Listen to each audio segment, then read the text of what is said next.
Welcome to What's Up Wednesdays with Washington Husky basketball legend Donald Watts.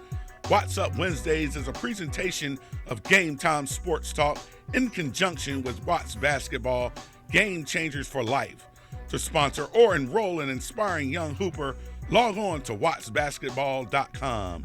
And now, What's Up Wednesdays with Husky basketball legend Donald Watts.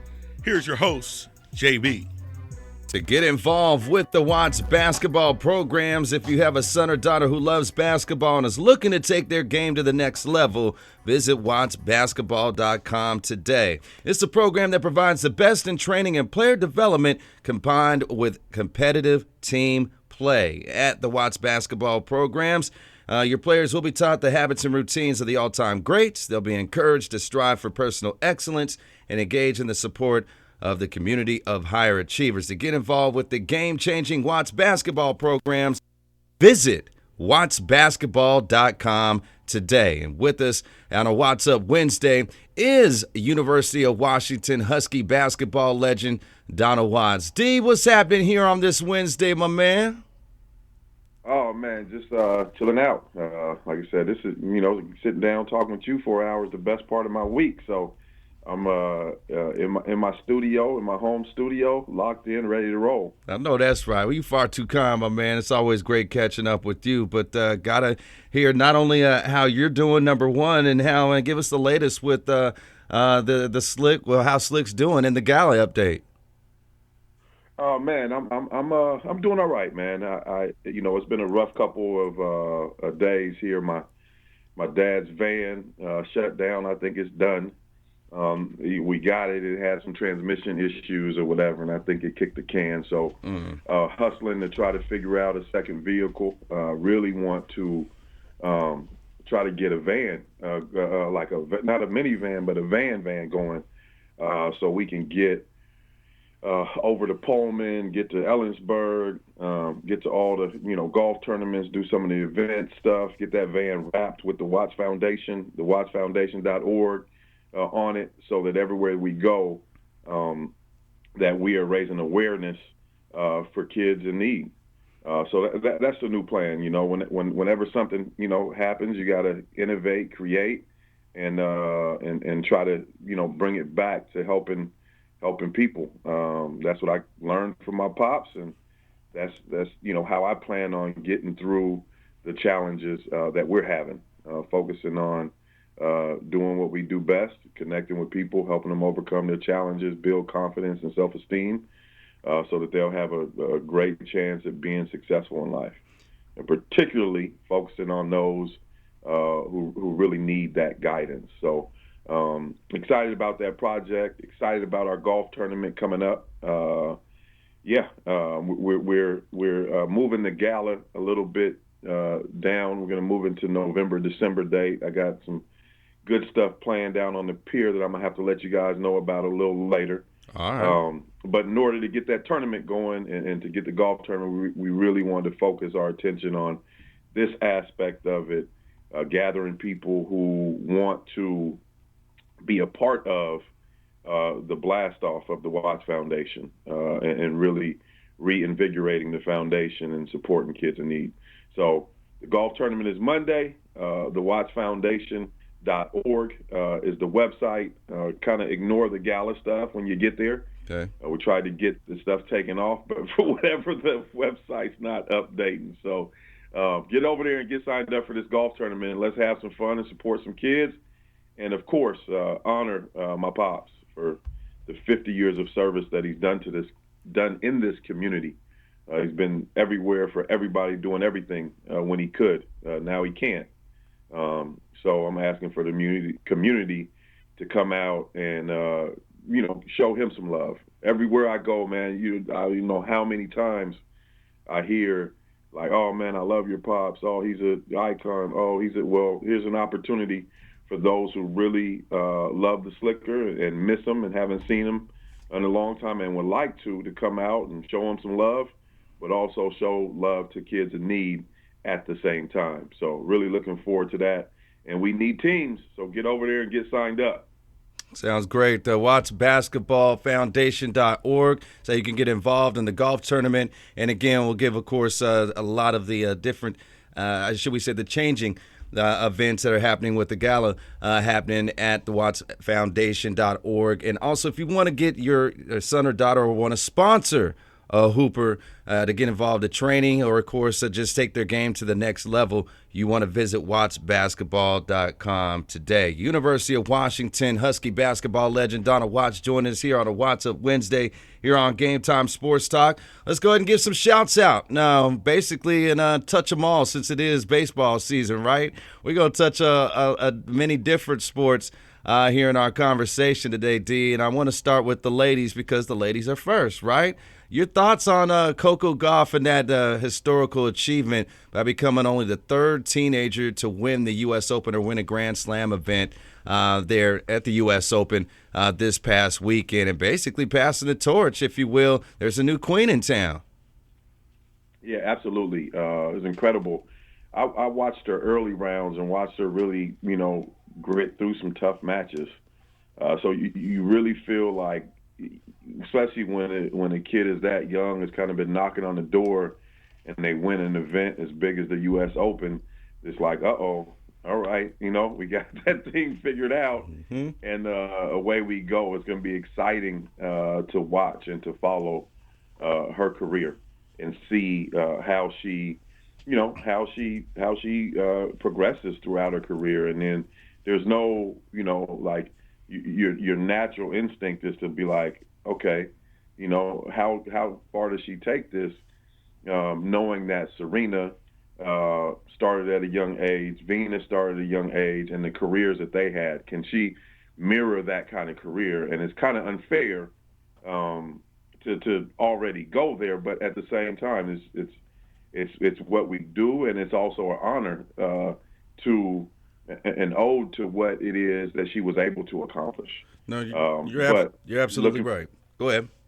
Yeah, just looking forward to following and enjoying her career, and really, big shout out, like women's tennis. Right.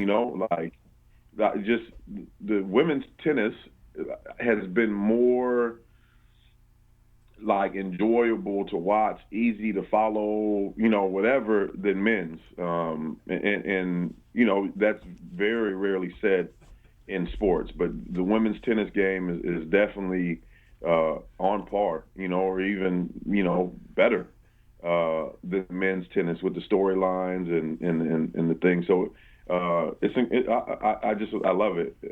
And here we go. We got another cool story to follow, another cool story to watch.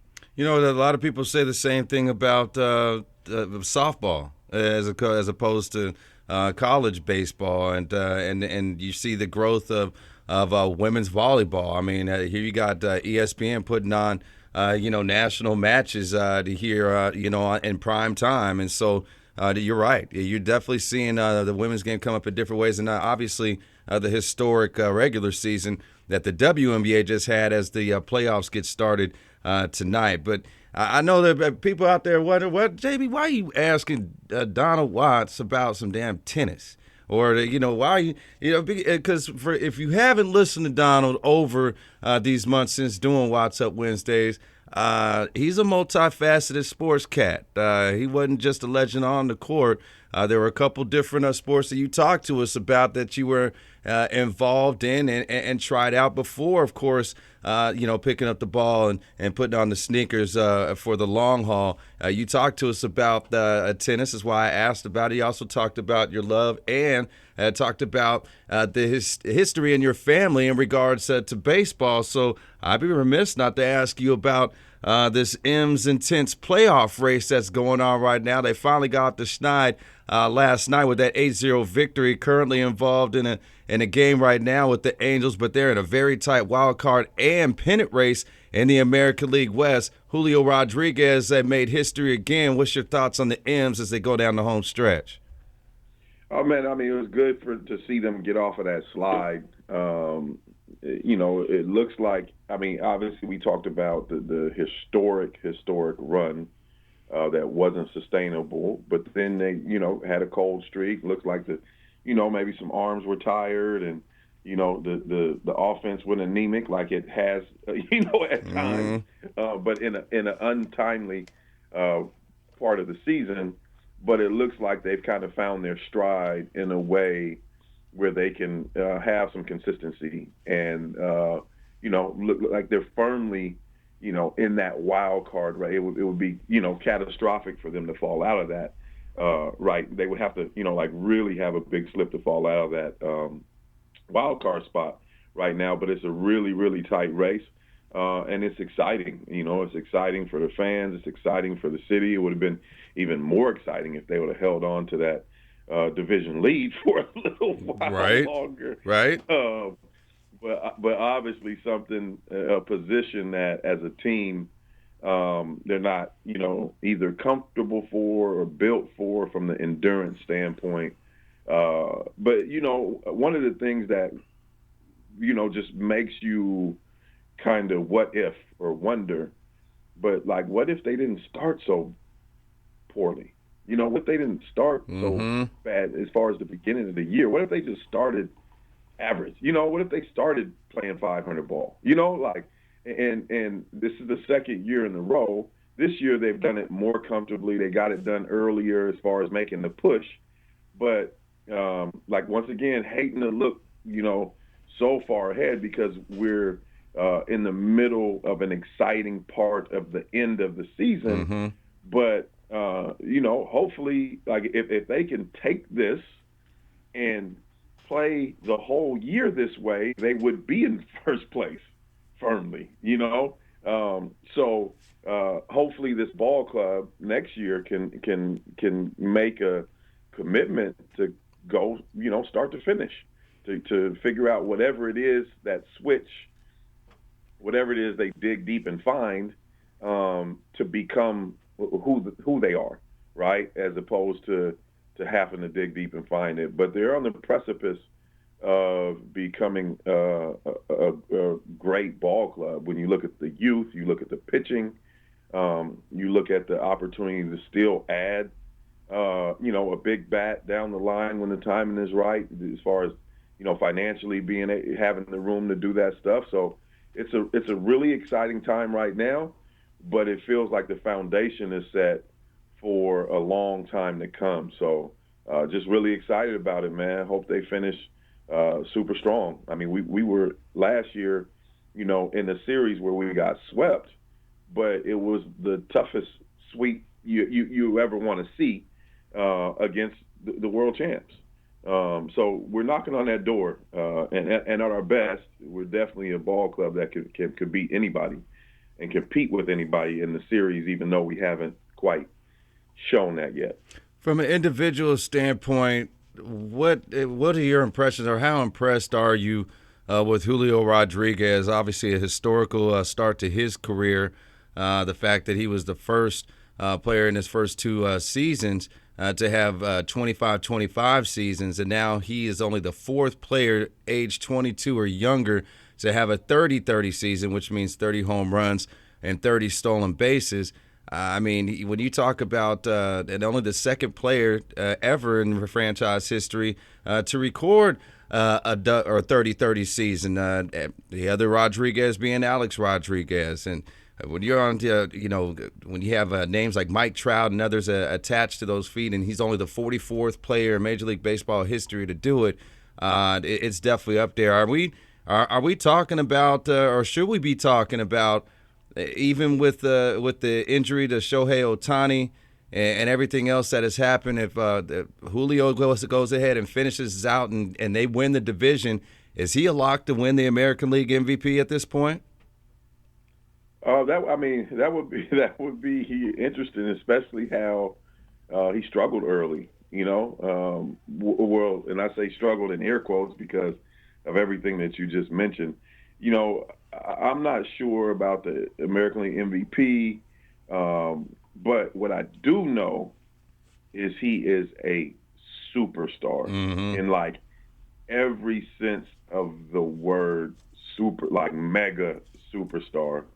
And he owns it, and he's like about it, and he doesn't even remind me. It's like, I mean, I don't know that there's a guy, in this city to kind of start to. Well, he hasn't finished yet, but that has more like superstar charisma, ability. Like just it all. It's almost like you think of like a David Beckham or you know what I mean. Like he has that kind of. He's got the looks, he's got the talent, he's got the personality. Man, this dude is amazing as a baseball player. But then he's also, so warm and friendly and excitable, and he loves the game, and he carries his stardom in a way that's so refreshing and welcoming, And so you just want like you just want good for him, like you want. I mean, I could imagine other teams, being like, man, this kid is exciting, this kid is fun, like. He carries a personality about himself and the way he plays the game that's just phenomenal, and you're hard pressed, to find athletes that carry themselves in that way. Not just former Mariners or baseball players, but just throughout sports. I think he's an incredible superstar, and we have him for a long time, and I think it's a blessing. We got a lot of fun years with old Julio. I sign off with everything you said. Talking with University of Washington Husky basketball legend Donald Watts here on a Watts Up Wednesday. Of course, Watts Up Wednesdays come to you every Wednesday afternoon at 2 p.m. courtesy of wattsbasketball.com. You can go ahead and hit up wattsbasketball.com and check out some of the prior conversations and podcasts that we've had, of course, here on this program. And definitely, if you want to sign up an aspiring Hooper son or daughter, want to just sponsor someone, make sure you visit wattsbasketball.com today. All right, I got the good out with the Mariners, and hopefully they'll continue to turn things around. I should have asked you about this last week. Yeah, we ain't gonna talk even first half. I don't know what the heck was that in the Seahawks opener, my man. Seattle Seahawks, with all the expectations, we even talked about it during training camp, leading up to it. It seemed like they were in a good spot at halftime, and then that second half happened to a team that nobody expected to even come close to beating the Seahawks. A wild, disappointing open, 30-13 loss to the Rams. Should we make too much of just one game? How did you see it playing out, and where are you at here now that we're midweek and focused on preparing for the Detroit Lions? Man, it didn't feel good. Obviously, taking a loss, never feels good as a fan, but it didn't feel good as far as like hopeful for the future. Mm-hmm. I mean, it just didn't. Oh man, and for everything that we're supposed to be or supposed to do, I mean, the way they lost felt like, man, we don't have the ball club we thought we had. Mm-hmm. in any way, shape, or form, like nobody was scary on defense. Nothing was sustainable on offense. Now, Kenneth Walker, he did his thing in the first half. I love the way he runs, but this Geno earned his money. He earned his money last year. He got his money last year. What I'm curious to see, Geno was galvanized. He, got an opportunity he's been waiting for his whole career.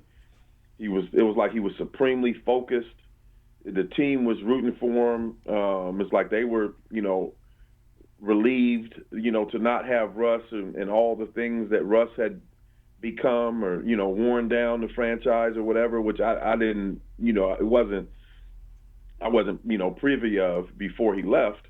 But, you wonder if like all those things just, the guys rooting for him, supremely focused on the opportunity, waiting for that opportunity for so long.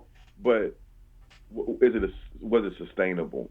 And that's what game one kind of made me feel like. I've always not questioned Geno's ability as a starting guy. I mean, he had a heck of a year. He can make the passes and all that stuff, but his personality as a number one quarterback, he feels a little laid back, and when all those circumstances in year one, as they are, the intensity, the fire, whatever, but does he really have, and we'll see, this year, does he really have the command of the football team, not of the plays or the players or the throw, not of the plays and the throws, but of the team, right? Like, does he have, when you see DK acting out the way he, acted out, right? Is Geno the kind of quarterback that can go, grab him by the collar and say, hey, man, be patient with this thing. You're our guy. I'm going to find you, and we're going to do much better, but we can't have that. Is he that guy? Is he the quarterback that people are going to war for, right? Personality-wise. Is he the quarterback that demands excellence in the way that others work and operate, or, those are my questions. And the questions come, I had them before the game. Not like, I voiced them, but I'm like, is this, Mm-hmm. Okay, like he deserves to be there. He deserves the opportunity to come back and do. But was what we saw from him last year sustainable? And then after this game, I was like, oh man. But his offensive lineman went out. Both tackles. You hate to think, the tackles went out, but you hate to think that you're that vulnerable from guy number one to guy number two, right? The next man up, the next man is that far, down, that there's that much of a gaping hole. So it's an interesting scenario. And then we're going to Detroit, who started the season saying, hey, the way we finished the season, we picked up some momentum and we're serious about this thing, beating the champs. So it's interesting, it's interesting. I feel like it could be a long, hard season. That's what I feel. That's my feeling after game one. What's interesting with that, and I find funny, and look, I have a lot of questions out there as well.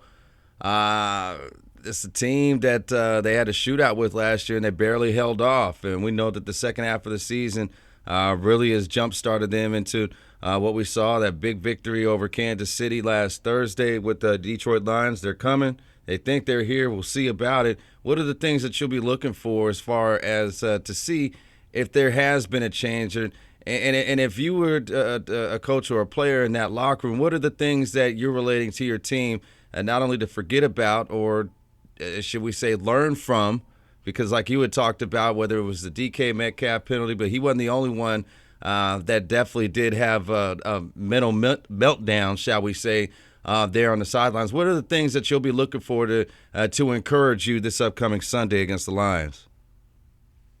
Oh man, I hate to I sound like Pete Carroll, and I hate the way Pete Carroll sounds. I love Pete Carroll, right? I love what he's done for the organization. I love his excitement. I love the 12. How he got the 12 captivated. Like he's so dynamic as a person. But I feel like the way he plays the game is so conservative. Run game. It's like, like for everything that he is dynamic as a person, he's like the Tony Bennett, like the way the Virginia, style basketball, right? It's like, don't turn it over, win the turnover battle. There was one point where, not last year, but the year before, he's like, oh, we're scoring too fast. What? And then they went to not scoring. Right. Like, right. Like what? Like, what are you talking about scoring too fast? Put points on the board, man.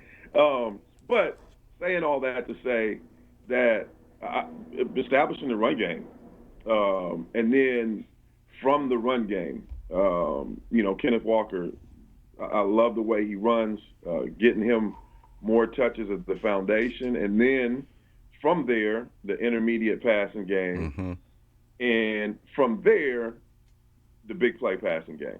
Like, can they establish themselves, the line of scrimmage, and then build on those plays, like have the consistency in the run game, have the consistency in the short and intermediate passing game, and then hit on a couple big plays.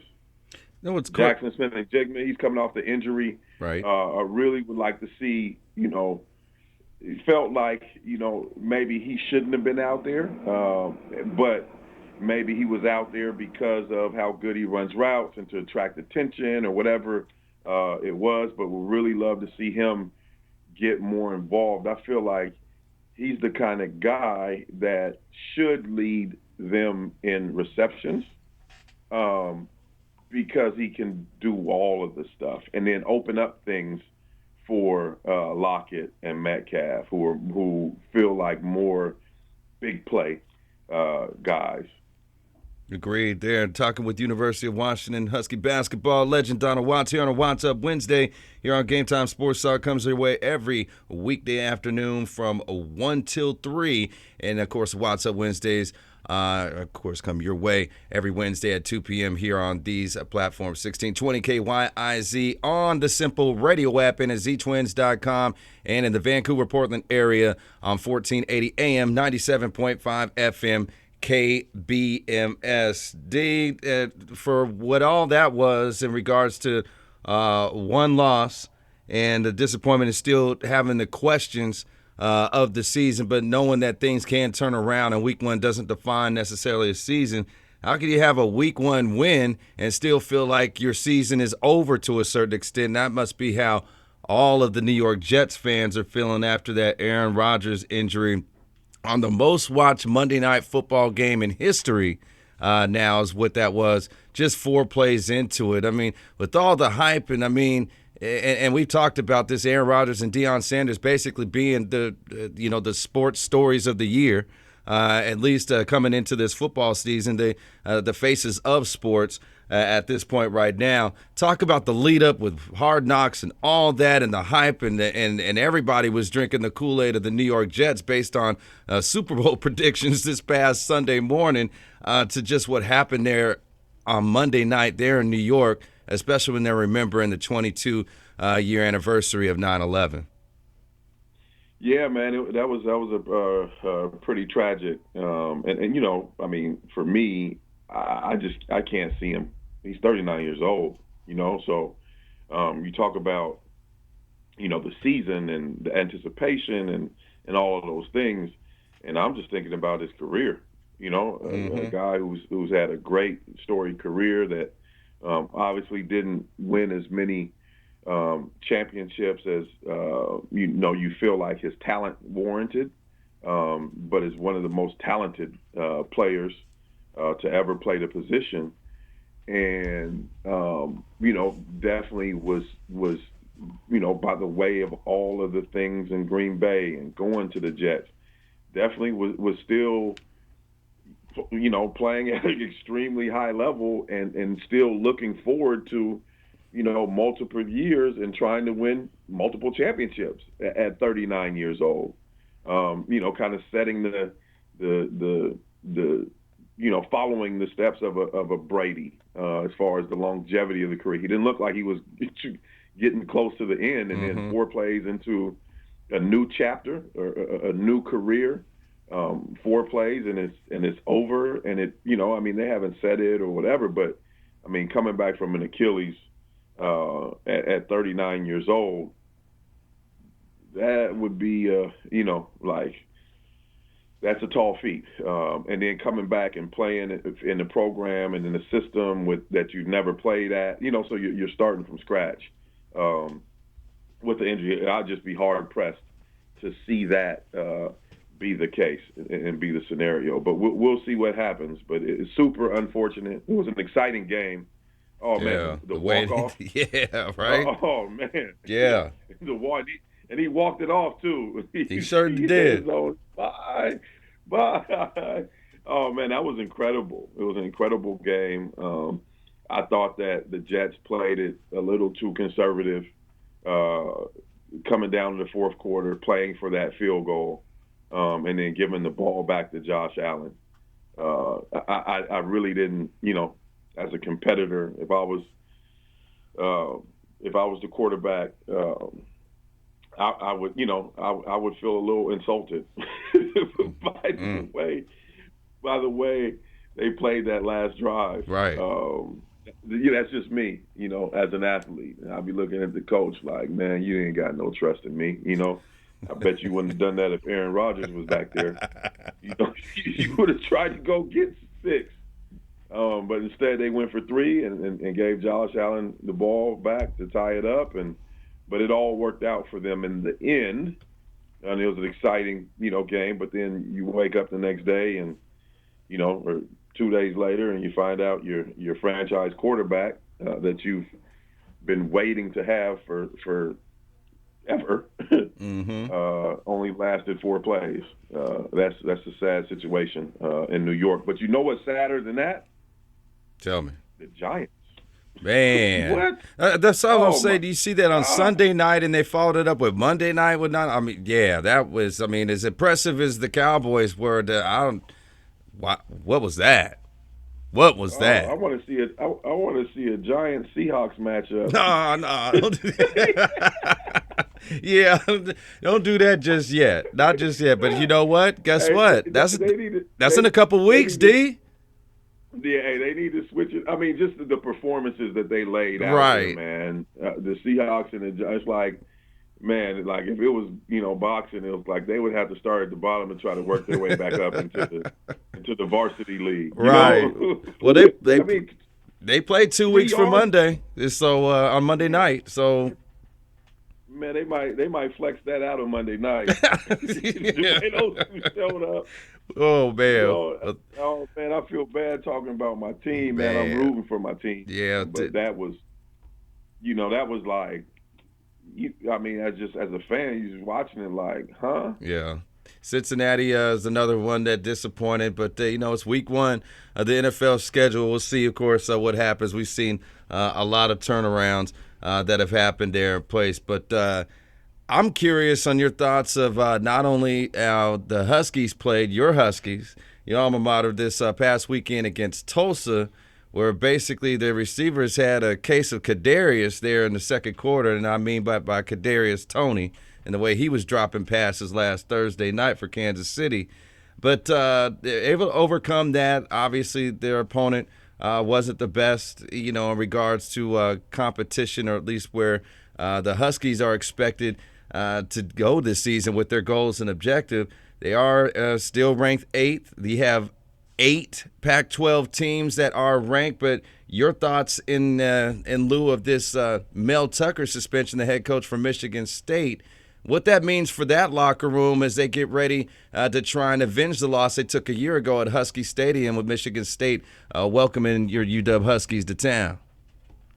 Well, obviously it's a setback for Michigan State, a very unfortunate situation. There that does not look good. Doesn't look good at all. How does that affect the locker room, in your opinion? It just depends on what the relationship was like with the coaches and the players, right? Sometimes it can have a negative impact. Sometimes you figure out that these coaches that they might even be getting results, but they're not good dudes to the kids. And they could feel pressure or relief or relieved by, if he was a bad guy in the regards to how he was treating players, you can get a tremendous performance and a bounce back from them. Like, oh man, yeah, this dude's out of here. We get to do what we came to do now, right? So it can go one way or the other. I think one of the things in football, in particular, especially in one game, you have so many coaches there on the sideline, and typically the head coach has an offensive coordinator. There's a defensive coordinator. And so you don't want to say like, what does the head coach really do? But they're not coaching and touching all the kids as far as the strategy and the technique and the whatever. So a lot of that stays the same. It's just what is the spirit of the kids and what are they there like, oh man, what are we gonna do now? We signed up to play with this dude. Mm-hmm. Now he's not gonna be here, or are they like, oh yeah, man, whoo, coach, and even the coaches can be that way, in some instances where it's like, I get to do some things that I've been waiting to do and put some more, some things that I think would work into the game plan. So it could be energizing to a locker room, or it could be demoralizing. Right. That just depends on the personality of the coach and how he was towards the kids. What do you expect this weekend? I expect Washington to go in there and get the job done. They've played two good games, not good, not the best opponents, but Penix is sharp, man. Yeah. Like, oh man, that dude does not miss throw. Like, and he doesn't. When you watch him, he doesn't just like throw it to the man. Like, he throws it to the right spot, for the man to continue his route, he throws it to the right shoulder. He throws it away from the defense. Like, he doesn't miss spot. Like, he puts it on them where it should be, and watching them these two games, there might be a handful of throws that was like, that wasn't perfect, right? It's like not even off, like it's. I mean, his timing, his placement, man, it's incredible. So I'm really looking forward to going in here and seeing how he and they handle this test. I also, hope that as the season goes, their passing game will open up a more consistent running game. Thank you. For them, so that they can, if they get a lead, they can take some clock and, and do some things like that. I think if they're going to win at the level that they want to, that passing the running game has to take a step forward to complement the passing game. Yeah, I'd agree, especially when you start getting the Pac-12 play, which begins next weekend. It's a good test, though, going up against the power. You say the Pac-12, the best the Tupac conference in Tupac. America? Yeah, Tupac. Not going to be anymore. You know what? At least they get that rivalry started early, right? This is the second straight meeting between Michigan State and Washington. They'll be in the same conference next year. Another team that won't be in our conference, though, is Colorado. And that Coach Prime effect continues to just wreck shop. I mean, he's the biggest story in sports right now. You're going to have all the national crews there, doing their college football preview and whatnot. There, the Colorado State game. There's 8 Pac-12 teams. I don't ever remember the Tupac teams, however you want to look at it, D. I don't remember 8 teams from a conference in the top 25 at the same time, but that's where we're at here at this point in time. Talk about Deion Sanders and what he's doing and what his players are continuing to do. I understand it. That was Nebraska. Some people say that, okay, well, that, TCU, Nebraska, and Colorado State's a step down from that, but then you got Oregon coming up next weekend, and this is basically the ramp up to that. What's your thoughts about what Deion did in his second game there at Colorado as they've doubled their win total from a year ago? Yeah, so, I mean, first of all, we had a conversation last week, man. I jumped on Twitter, and the pro guys were talking about Deion, and I felt like they was eavesdropping on it. They listening to What's Up Wednesday because he said exactly what I said. I forget his name. But they was talking on one of their podcasts, man, and he was like, "Yeah, you don't try to be Prime, because Prime is Prime." Right. You know, nah, man. I mean, incredible bounce back. I mean, incredible to continue. You know, to move forward. Big win over Nebraska, to kind of solidify that. Hey, that wasn't a flash in the pan. We're here. It's real. Of course, they got Colorado State, which is a level down. But then we'll really figure out, you know, big test, big in-conference test.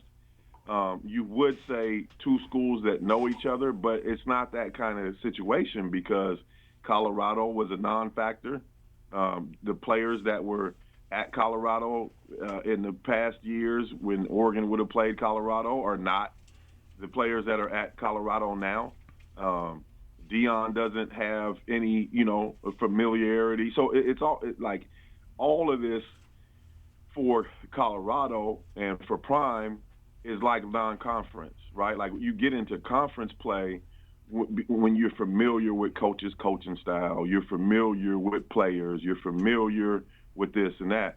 And essentially all year, this year, there's going to be no familiarity for Colorado. Good point. Or for Colorado's conference opponents, Mm-hmm. right? So you can think of these games, even though they are conference games for this year, they're like their whole season is like a non-conference schedule because everything's brand new for the opponent and for them.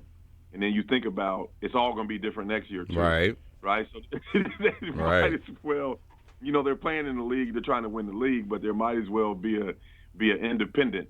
With the way it's going to shake out the next 24 months for Colorado Prime and the Buffaloes. You know, you talked about your impressions of Michael Penix and obviously a first round talent. You know, the way that he's put it out there. What are your impressions of Shedeur Sanders and what he's been putting out there? I mean, you want to talk about putting the ball where it's supposed to be. This cat is on all cylinders and just showing you that this may be one of the more talented quarterback classes that we've ever seen come out in next spring's draft. What's your impressions of Shedeur Sanders at quarterback? Hey, man, when we play AAU basketball, my pops coached me. And we had a couple of your boys from Mercer Island, Tarek Brown. We had we actually won the 16U national championship. You know, Mason Helms, Matt Schreck, Tarek Brown, a bunch of people. And Shedeur is playing like with the confidence of his pops coaching, of his pops standing on the sideline. Okay. You know, and that's a dangerous confidence. Prime obviously believes in his son.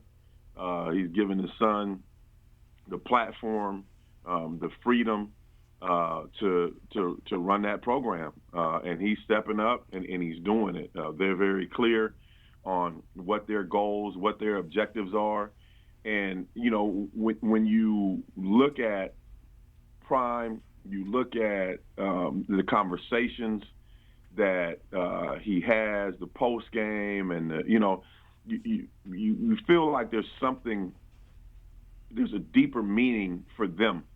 For him as a black coach, for his son as a black quarterback, and like what leadership looks like, and what it's like they're like they're not just trying to win football games. They're not just trying to take the college world by storm, but it's almost like they have a purpose to do this thing in a way that creates change, in the coaching ranks and in the way that, black quarterbacks are viewed and the leadership opportunity.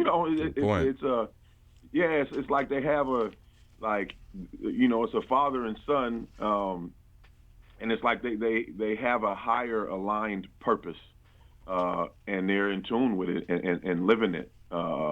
And, we'll see what the ultimate outcome is beyond Colorado, right? We'll see what the ultimate outcome as Shedeur moves into the NFL, because he's definitely, putting any doubt out of it if whether he's an NFL prospect or not. So it's an exciting story, man. I think it's captivating. Obviously, the ticket prices are through the roof. The TV viewership is through the roof. And we talked about it the other day in college football. I mean, in college athletics, yeah, they're athletes or whatever, but ultimately the coaches are the draw. The coaches are the superstars in college because they're there longer than players are. Well, Prime has taken that with his brand to a completely different level. So it's exciting, man. The only thing that's heartbreaking is that it's not going to be in our backyard.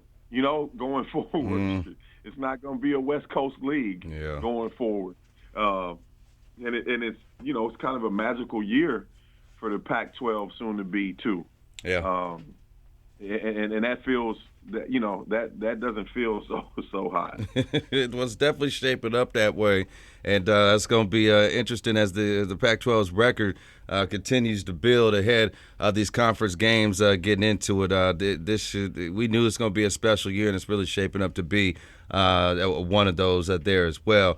Finally, D, before you get on out of here with your Watts Weekly Words of Wisdom, I'd be remiss not to ask you about a team that we talked about that you were glowing about last month that had just a ridiculous disappointment in the FIBA World Cup. Team USA not even medaling the way that they went out to Germany and then Canada. What's your impressions, or what are you left to think of? And quickly, what do you feel about the All-Pros vowing to play in next summer's Paris Games? Yeah, I mean, we got enticed by the fool's gold from the standpoint of the way they were playing early when the competition was lesser. They were popping the ball around, moving it around, and stuff like that. Once that competition got stiffer and they saw themselves behind in games, they got to the point where they were playing some of the same ways that the superstars play, right? Like sticky. They were ISO, and if you're gonna play that way, you better have the superstars playing that way. You better be supremely talented to the other group. I think it was probably a great experience for these guys. I think that the All Pros vowing to play is a little bit of a result of this letdown, but at the same time, I don't think that they would have played in this one. Right. It's too much basketball, right? Like if they played in this and they played in Paris, they would essentially play for 3 years straight. Like literally, it would be 36 months of straight basketball with a month off here or there. When you're talking about LeBron and Steph and guys that make deep playoff runs and then go play this in the summer and then play a season and then play the Olympics in the summer and then play another season. Like that's not good for the body, for the soul, for the spirit. So, but I think that it's exciting. Looking forward to them approaching it with a mission of firmly planting ourselves back on top of the basketball world.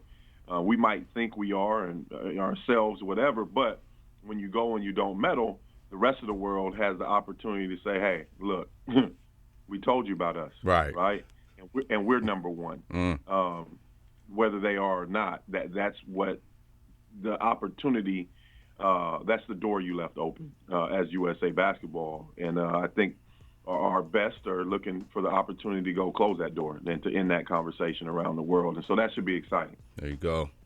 Okay, well, let me give you your weekly Watts Words of Wisdom. I'm looking forward to the training camps opening up here in the next week or two, and of course the schedule getting up there. I want to talk about this new rule next week in regards to the resting policy and the penalties that are coming forward. I'm really curious to hear your opinions on that. And the next Watts Up Wednesday, what would your weekly words of wisdom, Brittany D?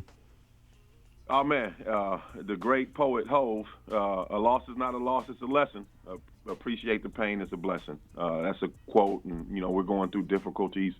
A lot of people go through through difficult times, and then even when you think about sports and in life, right? This speaks so true. The unfortunate situations that we have can really be opportunities for us to strengthen ourselves and build growth around it. And it all boils down to how you choose to look at it. And so that's my weekly words of wisdom. The loss is not a loss, it's a lesson. Appreciate the pain. A loss is not a loss, it's a lesson. Appreciate the pain, it's a blessing. Appreciate you, D. My man. Another What's Up Wednesday, of course, closing now. University of Washington Husky. In the book. There it is. Husky basketball legend Donald Watts joining us for another edition of What's Up Wednesday. If you have a son or daughter who, of course, loves to play basketball and take their game to the next level, you'll be taught the habits and routines of the all-time greats. Be encouraged to strive for personal excellence and engage in the support of community of higher achievers.